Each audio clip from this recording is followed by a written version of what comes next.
Okay, well, let me welcome you all to this very first of what I'm calling Conscious Conversations, Wisdom from the Heart to Inspire, Uplift, and Empower. If any of you don't know me, my name is Erin Sheriff, and I've been blogging and writing and speaking and doing different things along the lines of mindfulness and magic for a couple of years now.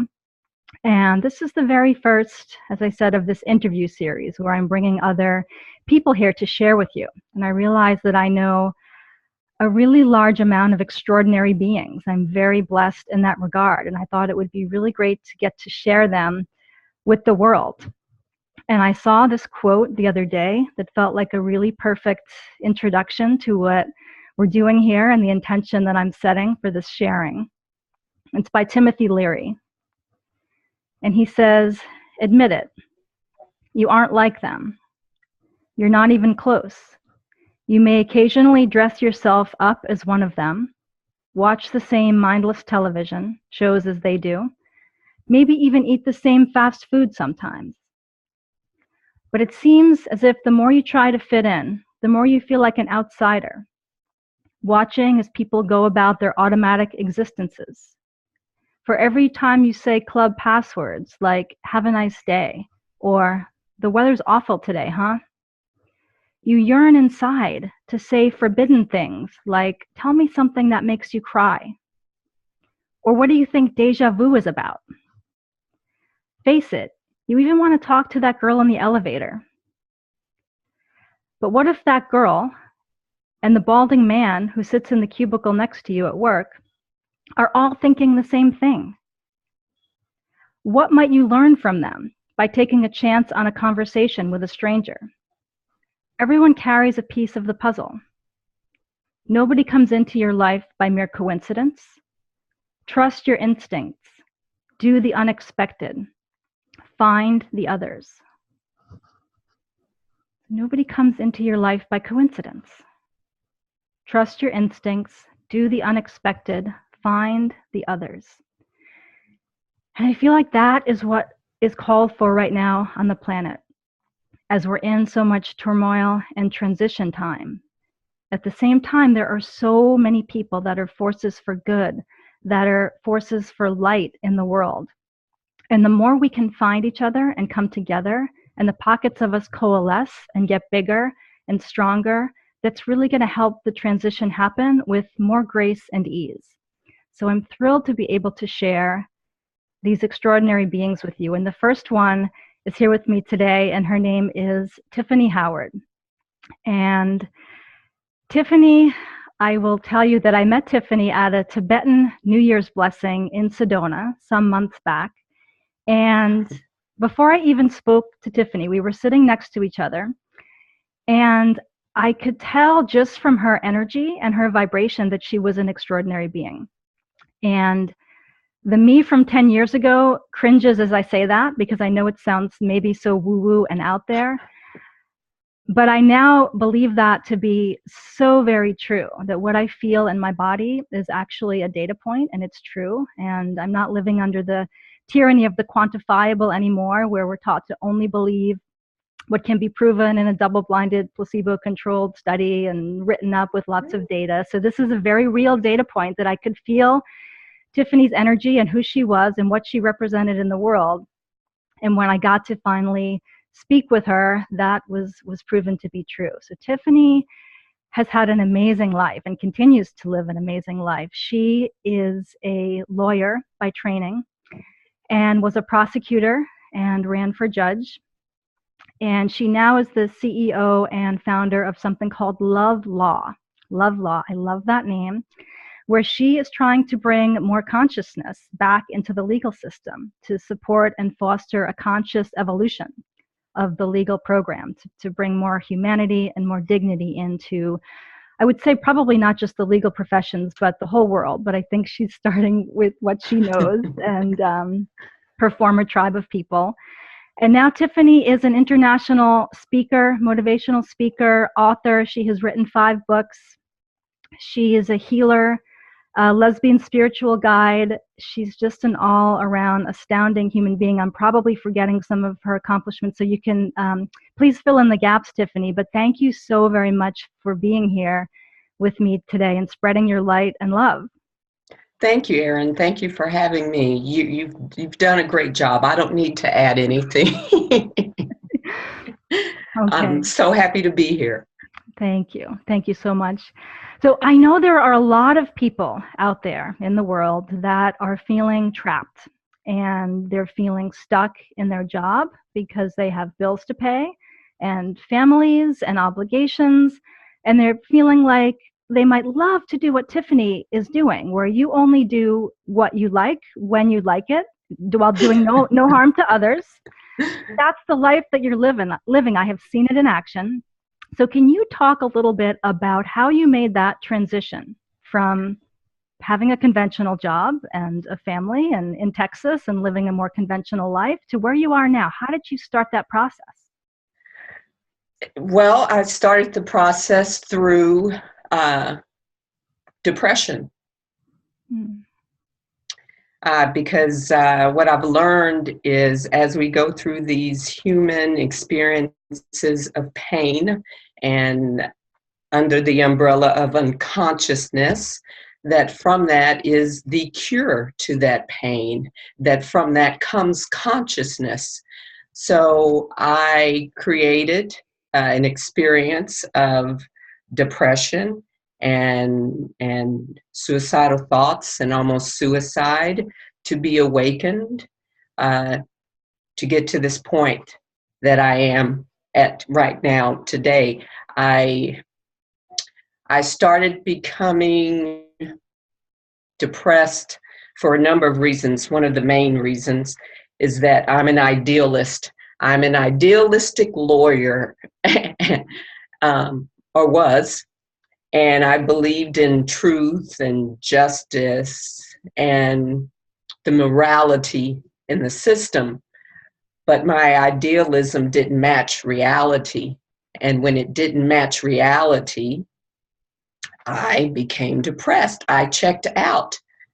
I didn't know how to deal with that. I was thinking, well, maybe it's too much Perry Mason or Andy Griffith as a child. I believe that police officers wouldn't lie. I believe that judges were actually fair and impartial. I believed in all that stuff. I'm in the Gregorian calendar. I'm a Sagittarius, so the truth teller, the one that stands for justice. And I didn't find it there. I realized that it was just an illusion. And because I didn't find it there, only thing I knew, or my mind, egoic mind, knew to do was to check out, and the checkout meant depression. And then later, when I in that decided, well, I can't be a part of this system if it stands for these things that I don't stand for, because I didn't know what to do at that time, then I won't be a lawyer. And when I got to the point where, okay, I'm not a lawyer, and then more depression came in. If I'm not a lawyer, then who am I? I'm useless. I don't matter in the world. And if I don't matter in the world, I shouldn't be living. So I'll just take rat poison. I went to my mom's house, planned to take rat poison. And I will tell you, there's always light in the darkness. And I put the phone down because I'd called my best friend to tell her goodbye, that I was going to take rat poison and kill myself. And I put the phone down, picked up the rat poison, and then I heard a ting on my phone, like ting, and it was Google letting me know I had a new Eckhart Tolle video. And I don't know what it was. Something in me said, watch the video, watch the video. I did. And Eckhart Tolle was talking about that when our beliefs do not match reality, our thoughts don't match reality, when who we are and what we have doesn't match reality, we go into this dark place that our pain body can't deal with it. So our pain body, in a sense, is unconsciousness, and we go in that dark place and want to kill ourselves. And I'm like, hey, that's where I am. That's where I am. Wow. And that was my light. Still had some light within me, and we all do, even in those dark moments, where I recognized that I was in an unconscious state, wanting to kill myself. You're unconscious if you want to kill yourself. That's what depression is, unconsciousness.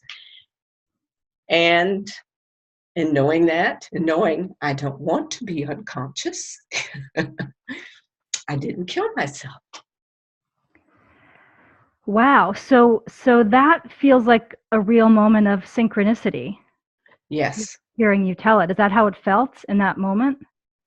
It did. It did. It's really undescribable. It's so quick. And yes, synchronicity. It's the aha moment.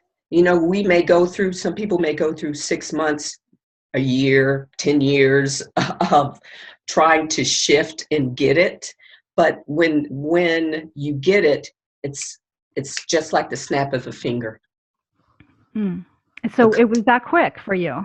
It was that quick for me because I had done the work all the time. I'd been doing the work and doing the work and doing the work, and I'd never faced this before, this experience.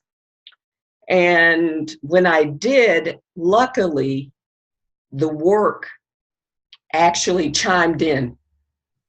I didn't forget it. I was able to recognize this is an unconscious moment. I choose not to be unconscious. Could you say a little bit about what doing the work means for you?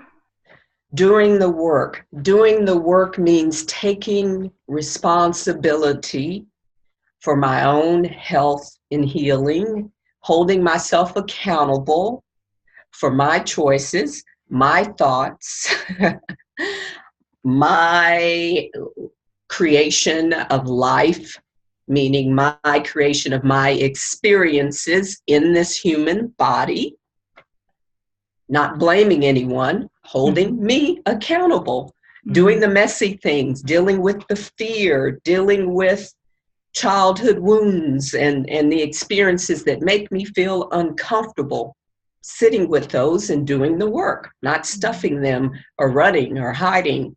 Mm-hmm. Mm-hmm. And so was that through a meditation practice or some other practice?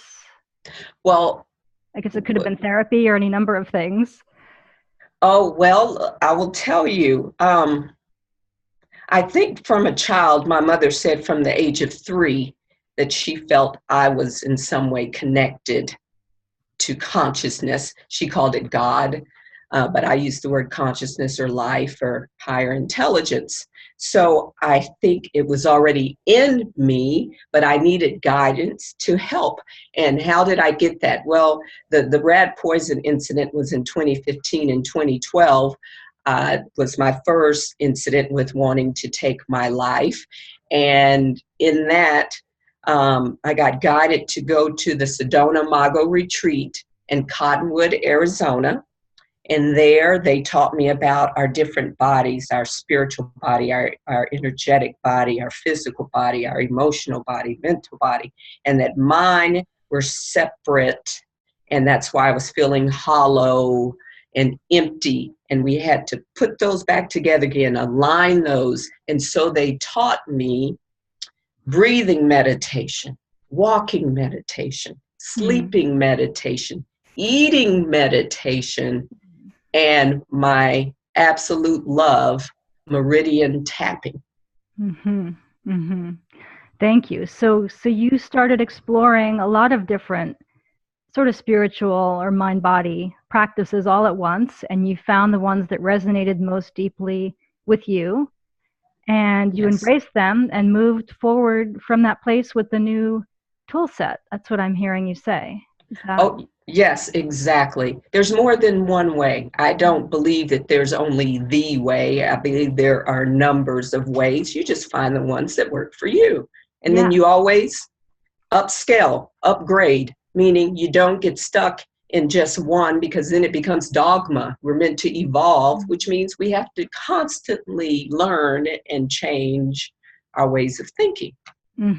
Yes, that's a great point. Everything is evolving and changing moment by moment. Us, the world, Yes, everything. So every moment of now, you can make a choice, right? You can take responsibility for yourself in this moment right now. exactly. Exactly. I love it. I love choice.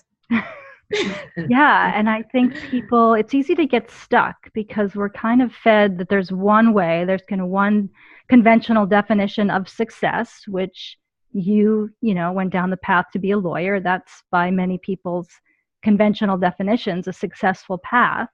And then you get to the end of it and you kind of look around and go, wait, it doesn't feel successful in my body. And so now what? And I think that's what a lot of people are dealing with on a massive Yes. scale. And I personally think that's what's leading to the epidemic of addictions and lots of other problems that we're seeing in society because it's confusing. And you hit a very dark place and people don't really know what to do with that confusion. And they get medicated in the conventional mental health system. And that's Yes. probably a whole separate talk on that. But I love the way you handled it so creatively and so authentically, and you've created a whole different life for yourself as far as I can tell. And one of the many things that I love about you is how deeply connected you are to the natural world.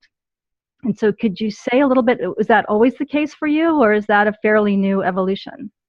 No, well, I've always been connected to the natural world, I believe, in some sense, but I had to develop it. Everything we have to develop. You mentioned choice, and I love choice because we have a choice as to what we feed.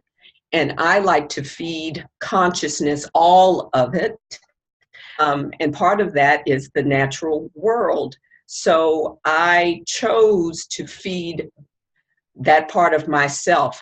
I wanted to, let me tell you what happened in July of 2014. I did a raw food vegan diet for 30 days. 30 days, I only ate raw vegan. And I didn't work. I meditated every day. I only went outside to walk my dog, so not much sun, not much interaction with other people, just meditation. I also did this in that I also worked with my body. I didn't have sex for 30 days. I did apologize to my body for all the things that I did that I really didn't want to do. And so in all of this, and it's more deep than that, after the 30 days, I went outside. Everything was different. One, because raw live food elevates your consciousness. And so everything was different. I could hear trees talking. And I'm like, oh my God, they were talking to me. Like, come over here. We need you. We're in pain. And so I started, okay, why can I hear trees? And then I started tapping on the trees because they liked the tapping. And they were like, we're suffering, we're in pain because of all the human toxins, all their fear and judgments. We soak all that in. And it just made me hurt. So now I communicate with trees. I can hear them and they talk to me. And I started seeing images, past lives. I saw my friend, my best friend, as a boy with black hair and blue eyes, her hands wrapped around wires. She was in a concentration camp, and I told her about it. And she confirmed that that was a past life and that she had that dream weekly. I said, okay, what's happening to me? I'm opening up. And then I just started paying attention. I said, okay, I'm open. I'm open to hearing. I'm clairaudient. I'm open to hearing messages from the non-physical world. I'm clairsentient. I'm open to feeling. And then once I did that, I wasn't quite open yet to my clairvoyance, because I'm an empath. I can feel everything. I didn't want to see everything either. Okay, all of that was too much. But I would hear the non-physicals, angels speak, whatever, speak to me. And I followed. Wow. Wow. So prior to this 30-day cleanse fast that you went on, had you had any of these experiences that you just described? No, not with the trees. Definitely not. I didn't hear trees talking to me. I think I opened something up because we have to, if we want information, we have to be open to it, and we can ask for not only guidance, but we can ask for downloads or for our gifts to be pronounced. And that's what I did. So no, to answer your question, no, I could see things. Like I got into numerology. So, and I would look at animals. Animals would come to me like for 3 months, bluebirds outside of my, I'd go outside and sit on my veranda, and there was a tree. And for 3 months, bluebirds would come. So finally, I'm like, what does this mean? And I read, okay, what is the symbolism of bluebirds? And I read it. And then I said, okay, birds are coming. What else? What else is coming to me? What other animal medicine messages coming to me? So now when I see an animal, I check. What does that mean? What is the natural world trying to tell me? Mm. Wow. So you kind of cultivated a garden, if you will, where you were open. Mm-hmm. You were kind of inviting spirit to dance with you. I don't want to put words in your mouth, but you sowed the seeds for these connections to happen through your awakening. Is that fair to say? Absolutely, yes. And in 30 days, it sounds like some magical things started to happen. So I Most definitely. and you Most definitely. laying the seeds down, it sounds like before that, but I just think that's so important for people to know that with some deliberate intention and making conscious choices in your day about how you spend your time, what you eat, what your priorities are, you can have experiences that maybe you couldn't even envision. I'm sure you didn't go into that fast thinking, I'm going to now have a tapping relationship with trees and I'm going to commune with bluebirds. That I'm guessing you didn't have those specific intentions as an outcome. Not at all. Not at all. But you were open to it, and it sounds like that was just the start, really, of your connection to the natural world. Yes, it was. And it has been an amazing journey. I can only tell you the experiences because I opened up and I made a commitment. You have to decide and commit. And I decided, one, that I was going to follow spirit and not man. I then committed to that, made a commitment to that decision. And once I did that, so many things. I remember one of my books is dedicated to my stepdad who died last year from cancer. And I remember 2 weeks before he told me, he called and told me that he had been diagnosed with cancer.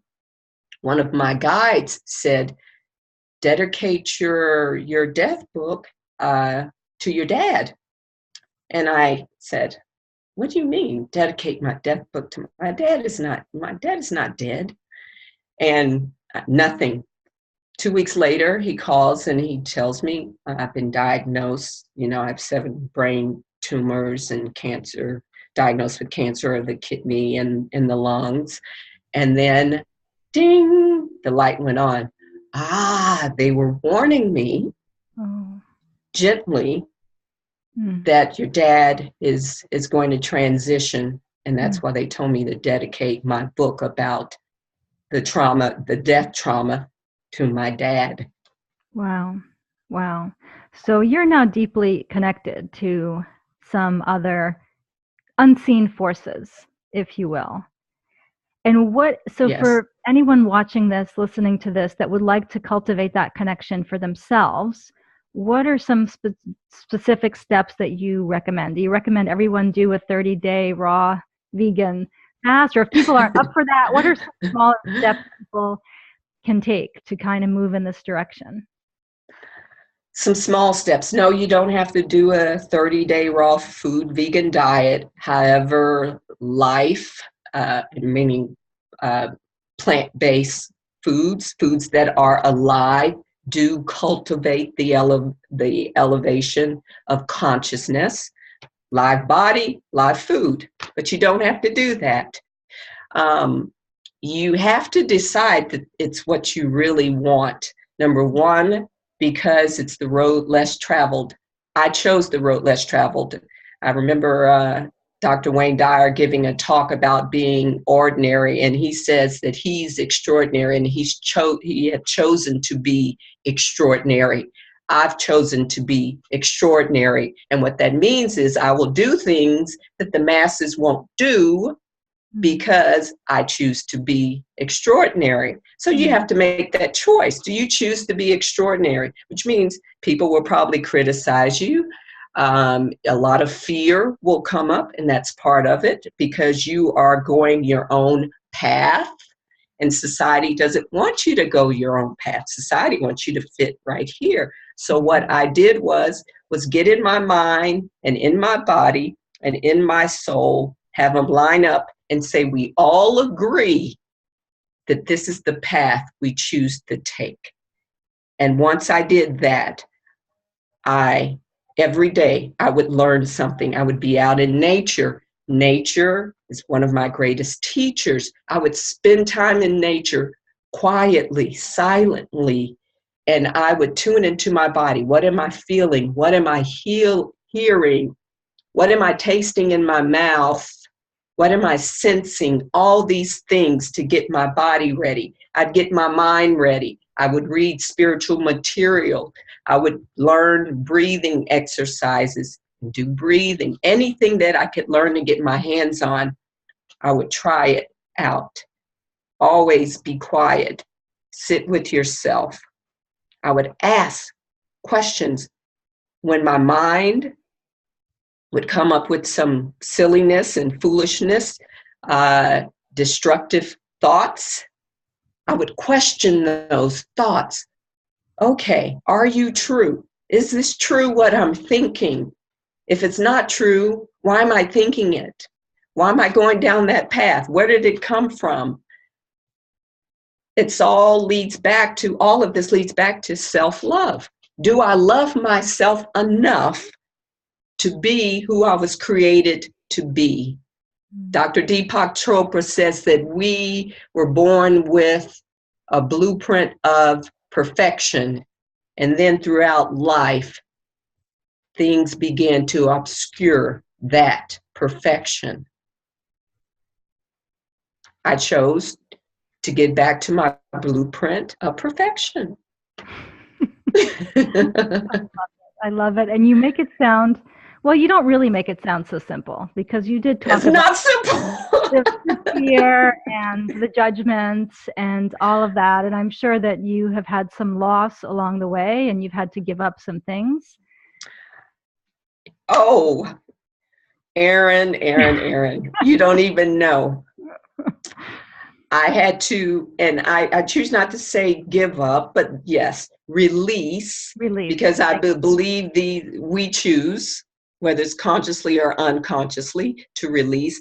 I had to release my way of life, meaning I released my riches Okay, I released, at one time I was a successful lawyer that had 3 houses, that one day walked into a car dealership. I have $20,000 cash, and here's my other car. I want that one, bought it. Traveling all over the world, throwing parties for my friends, to poverty. So I've experienced wealth consciousness and poverty consciousness. To go through this transition, I chose unconsciously, but I think consciously, to release my wealth, material wealth, because I'm in perfect health, which to me is it's the greatest wealth of all. I had to release some family.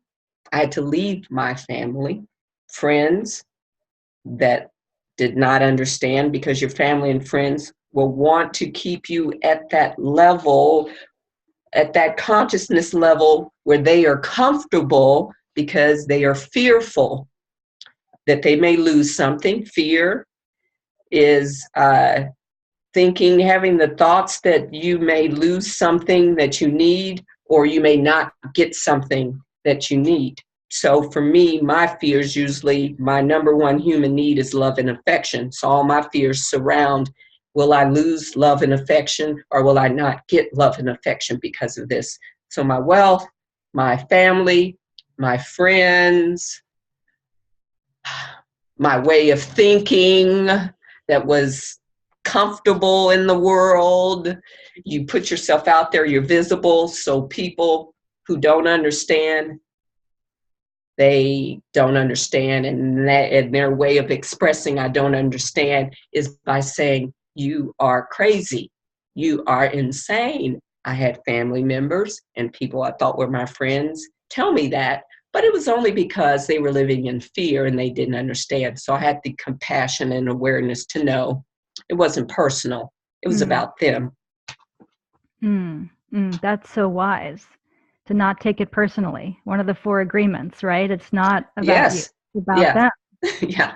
Yes. The second agreement. Yes. Beautiful, beautiful. So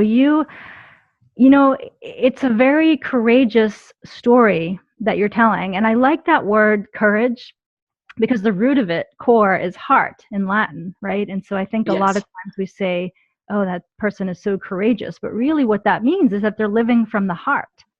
And that is what courage means. And so that's what you're doing as a beautiful example for everybody. I think I love that word too. the Go ahead. courage. Yes. No, please. I read a book, one of my favorite books, Courage by Osho. So I love the heart. Yes, yes, very much.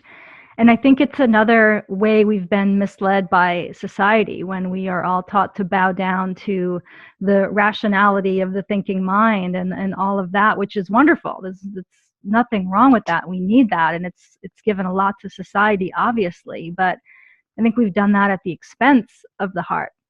And even having conversations about living from the heart and being embodied and what the body knows and the wisdom of the body.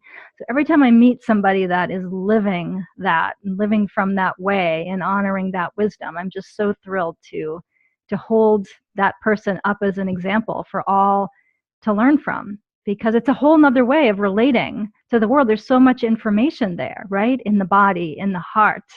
And it can really help, at least in my experience, when you tap into that, to overcome the judgment, the fear, the lack of material wealth that might come temporarily. If you're coming from the heart and you're deeply connected to what's most important, you can figure out all the other stuff. Would you agree with that? I would, yes, definitely, definitely. You are talking about a greater intelligence.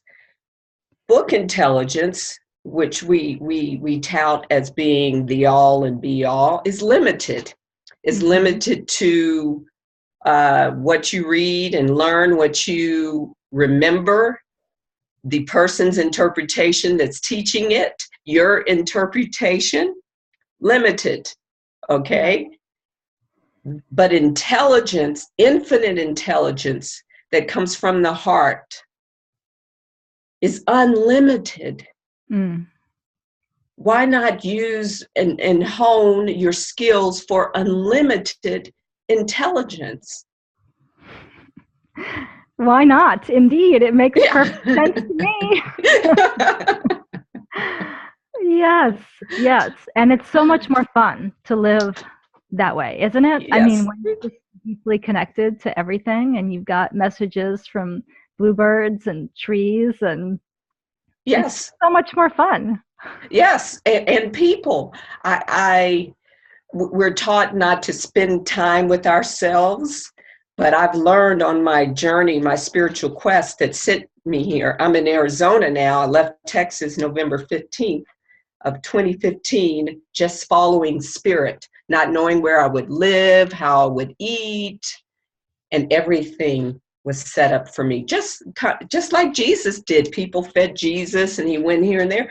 I can just only tell people it was just mind blowing to do that. And because I have lived at both extremes, I know that I can create wealth. I know that I can create poverty. And you see, I can create my own wealth. I can create my own poverty. That lets me know I'm extremely powerful. Mm-hmm. I know that my thoughts created wealth. My thoughts created poverty. And for some reason, I wanted to experience that. For some reason, I wanted to experience depression and almost suicide. Why? Because it's part of my purpose, my calling of loving, healing, and uplift. Because I believe that I can teach people from experience, because experience is the greatest teacher. Mm-hmm. Right. Right. So if somebody is watching this and they are suffering from depression, or they are feeling really just confused and not sure where to go, there's obviously tremendous hope for that person. And they may look back on this period someday and think, oh, okay, that's why I went through that. It's part of my evolution. Exactly. That's it. It's part of your evolution. And you don't have to get stuck there, right? You can, work through whatever is happening and make conscious choices and set your intentions, and be willing to lead an extraordinary life if that's something that's calling to you. You're showing us that it's eminently possible. It's possible for all of us. No one is better than anyone else. No one is less than anyone else. No one has more skills, talents, ability than anyone else. We all have something we are meant to do. We're all equal. We are as beautiful as the sun and the sky and the ocean. Okay? We're all equal. We're equal to the sun and the sky and the ocean. We are infinite intelligence. But we've been taught and conditioned to believe that we're not, that we are sinners. And as we know, we're not. If you know the Course in Miracles, we're not sinners, but we've been conditioned to believe that we are. And for me, sin means to miss the mark. And we have to, it takes a lot of tenacity, determination, will, because really the battle is with self. It's not with everything outside. It's not with society. The battle is with self. That's so, so true. That's so, so true. And I think it's so important for people to really take that in. The battle is with our own selves. And if we can transform the hate, the disconnection, the fear, the violence in our own selves, first and foremost, that is what's going to transform the world. It's not out there, it's in here. Always, always, always in here. You don't need a Jesus to save you. Jesus just knew who he was. He was just an extraordinary human being, connected. We're all Jesus. We're all Buddha. We can be connected. The world tells us we have to have someone to save us, a politician or or a priest or whatever, a leader to save us. No, you don't. That's hogwash. You save yourself. You are the guru. Sing it, sister. I love it.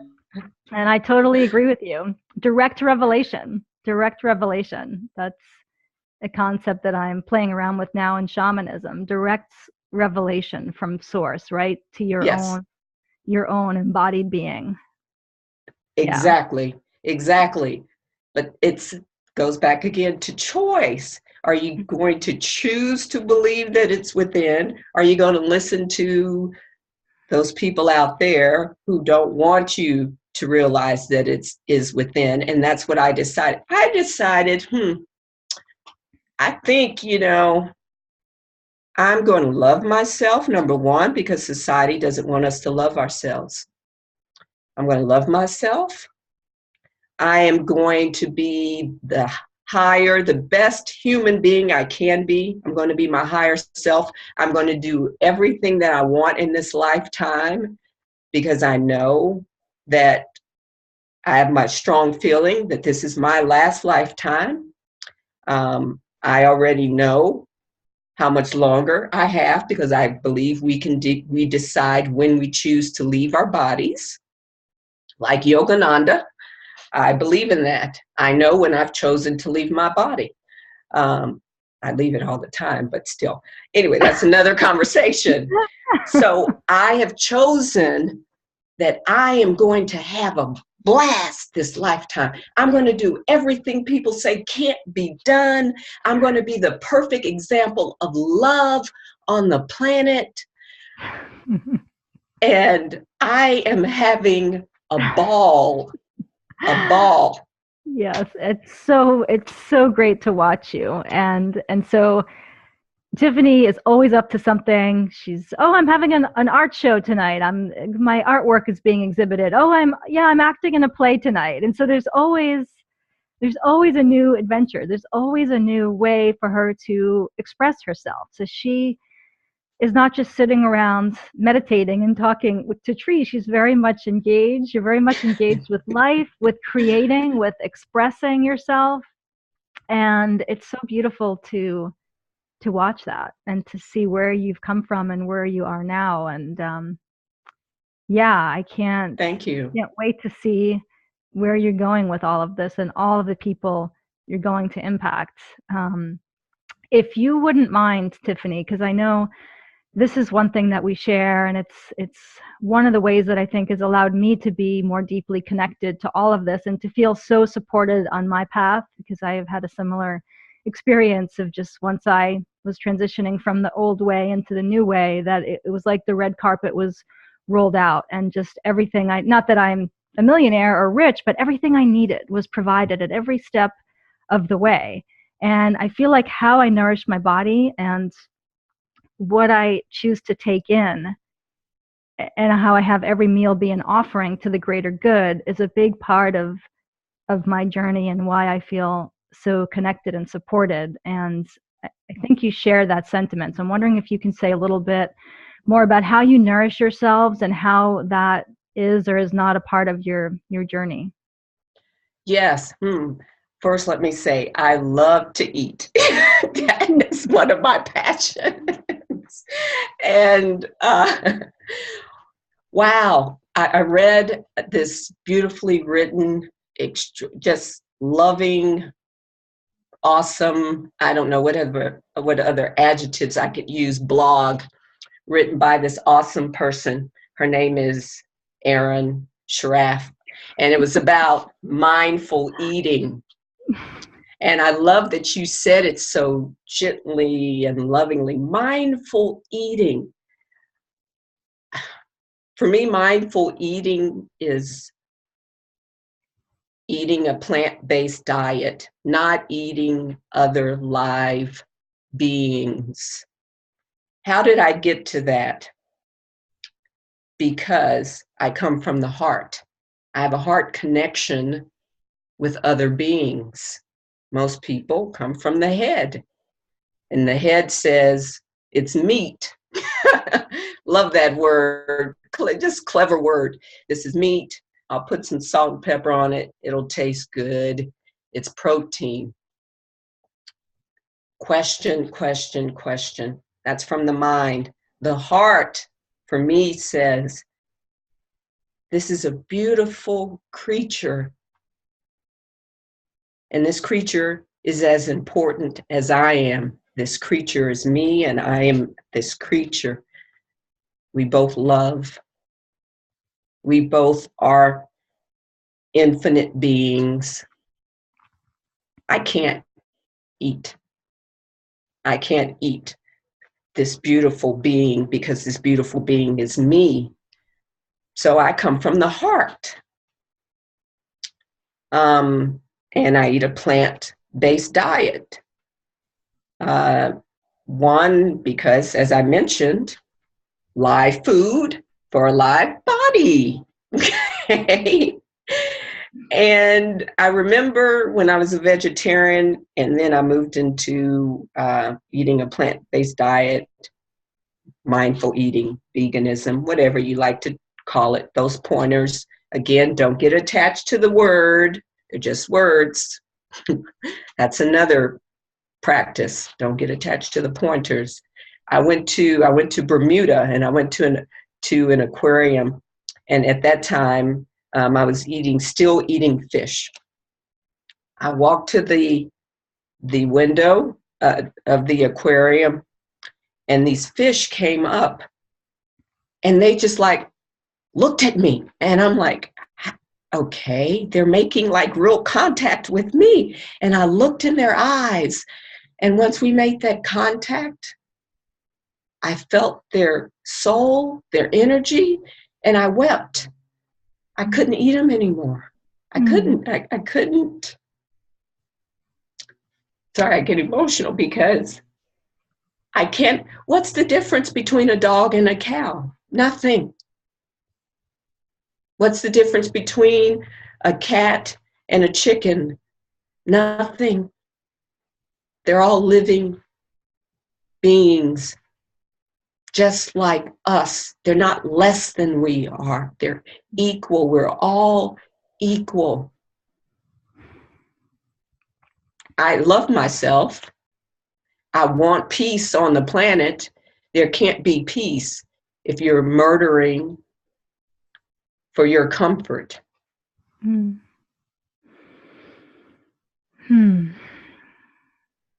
So I choose a plant-based diet because I know it comes from love and compassion, and I walk my talk. I am peace. And so my walk is to be peace. So I can't eat something that's been murdered so that I can have animal protein or whatever the mind, egoic mind, has created as a reason as to why you do what you do. Question that. Why is my mind saying that I need this?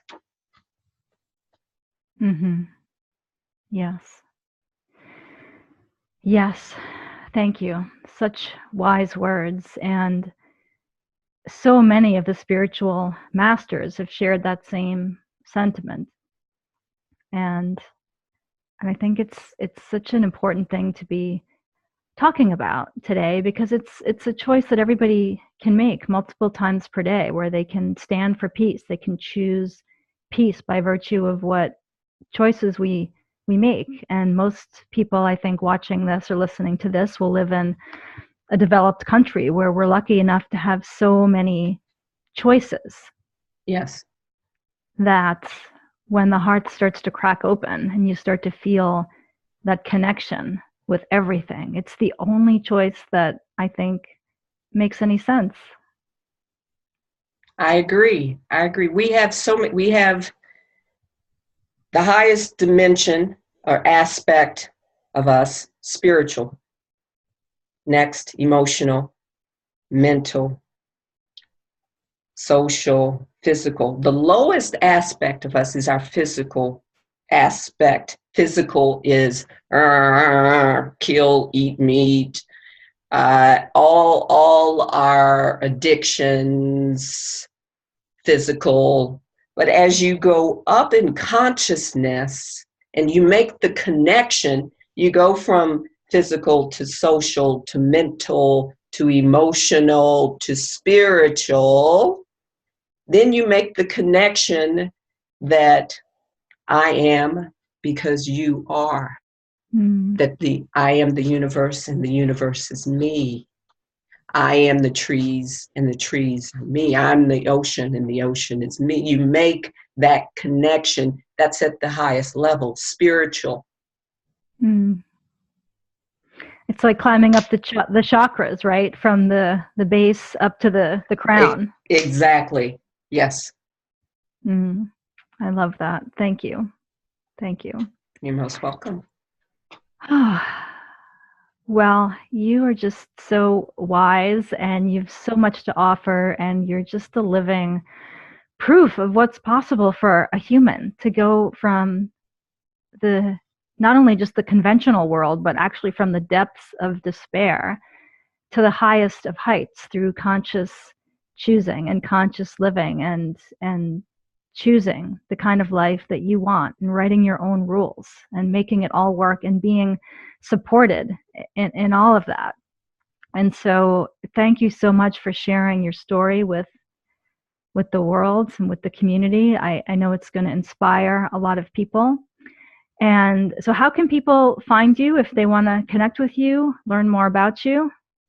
They can find me on social media my website, www.tyffanyhoward.com, and Tyffany is spelled Ty as in yellow, FFANY, Howard.com. I'm on Facebook, Twitter, LinkedIn, Instagram, and Google. That's great. Got it all covered. And so if somebody's listening that is in the legal professions, what kind of services do you offer? Do you do workshops, retreats, coaching?